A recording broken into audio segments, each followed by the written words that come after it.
Oke, mari kita mulai sebuah perjalanan untuk membongkar sesuatu yang kita anggap sudah pasti, kebenaran. Gimana kalau cara kita memandang realitas selama ini sebetulnya cuma ilusi? Yuk, kita lihat dunia dari kacamata yang sedikit berbeda. Pernah nggak sih kita berhenti sejenak dan bertanya-tanya, kenapa sih kita ada di sini? Pertanyaan super mendasar ini kan, yang terus-terusan coba dijawab oleh sains, dijelaskan oleh agama. Tapi kok ya, rasanya tetap jadi misteri. Nah, pertanyaan inilah yang jadi titik awal kita. Menurut sumber yang kita bahas, akar dari semua misteri ini ternyata berawal dari sebuah pemisahan besar. Sebuah cara kita mengotak-kotakan dunia yang ternyata keliru secara fundamental. Mari kita bedah lebih dalam. Kita kan udah biasa banget ya menempatkan sains di satu kotak, terus agama dan spiritualitas di kotak yang lain, seolah-olah mereka ini dua dunia yang berbeda, bahkan sering dianggap musuhan. Padahal, garis pemisah yang kelihatannya tebal itu sebetulnya cuma ilusi. Nah, ini dia intinya. Baik sains maupun spiritualitas itu sebetulnya mengamati hal yang sama persis. Realitas, alam semesta, kehidupan.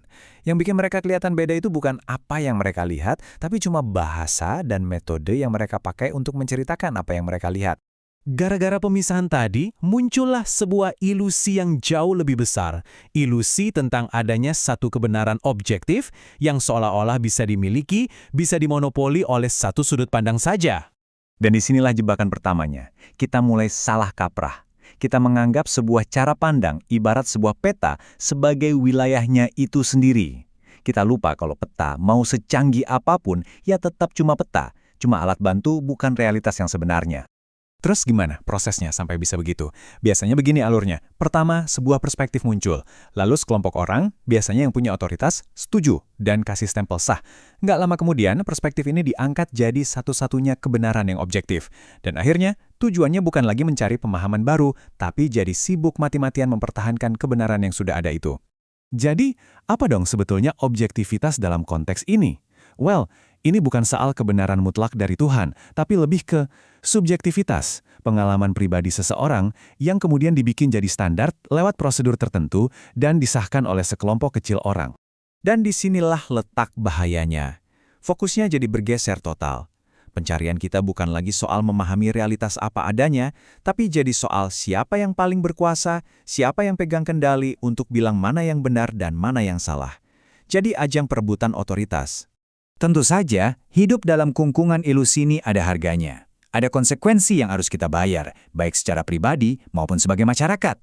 Apa saja itu? Yuk kita lihat. Wah, kutipan ini ngena banget. Pengetahuan menggantikan penghayatan.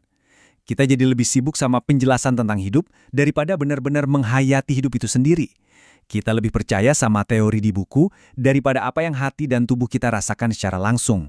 Coba deh, kita jujur sama diri sendiri. Pernah nggak intuisi kita bilang A, tapi karena kata para ahli atau menurut riset bilangnya B, kita jadi ragu sama perasaan kita sendiri?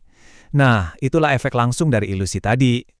Sadar atau enggak, dari kecil kita itu seolah dilatih untuk meragukan pengalaman pribadi kita. Kita selalu diajari untuk cari validasi dari luar, cari pengesahan dari otoritas.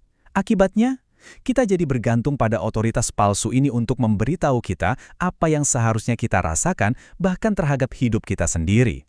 Oke, tadi kita sudah bongkar masalahnya. Sekarang, kita masuk ke bagian yang paling menarik dan penuh harapan. Gimana cara kita melihat dunia dengan cara pandang yang baru? Dasarnya sebetulnya cuma dua fakta yang super simpel ini. Pertama, realitas itu punya sudut pandang sebanyak jumlah orang yang menyaksikannya. Dan yang kedua, setiap dari kita yang mengamati ini adalah bagian dari realitas itu sendiri, bukan penonton yang terpisah. Dua pemahaman ini saja sudah cukup untuk meruntuhkan ide bahwa kebenaran itu cuma satu. Coba bayangkan realitas itu kayak sebuah mozaik raksasa yang super indah. Nah, setiap pengalaman dan sudut pandang kita itu adalah satu kepingan dari mozaik itu. Sebuah fragmen. Semua kepingan itu penting, semua itu valid untuk bisa melihat gambaran utuhnya. Gak ada satu kepingan pun yang berhak bilang, akulah keseluruhan mozaik itu. Lalu, gimana dong cara kita membangun pemahaman bersama? Modelnya bisa seperti ini. Semua dimulai dari subjektivitas, yaitu pengalaman unik setiap individu. Lalu, pengalaman itu kita rumuskan dan bagikan, menjadi sebuah objektivitas. Dan puncaknya adalah kolektivitas, di mana kita semua mencapai kesepakatan bersama tentang realitas yang kita alami. Dan ini yang paling penting, kebenaran yang kita dapat dari proses ini sifatnya bukan final, bukan absolut. Anggap saja ini kebenaran sementara. Ini adalah pemahaman terbaik kita saat ini, yang harus selalu siap untuk kita perbaiki, kita perhalus lagi, seiring kita semua terus bertumbuh. Pada akhirnya, semua berujung pada ini. Ketika kita menyadari semua ini, kita nggak bisa lagi cuma pasrah dan ikut kata orang. Menyadari itu artinya mengambil tanggung jawab. Tanggung jawab untuk menghargai pengalaman kita sendiri dan ikut serta membangun pemahaman bersama. Sebagai penutup, saya mau tinggalkan satu pertanyaan untuk kita renungkan. Setelah tahu bahwa banyak kebenaran yang kita pegang erat-erat, itu mungkin cuma sementara, kira-kira kebenaran apa dalam hidup Anda yang sekarang siap untuk Anda pertanyakan dan Anda perhalus kembali? Terima kasih sudah menyimak.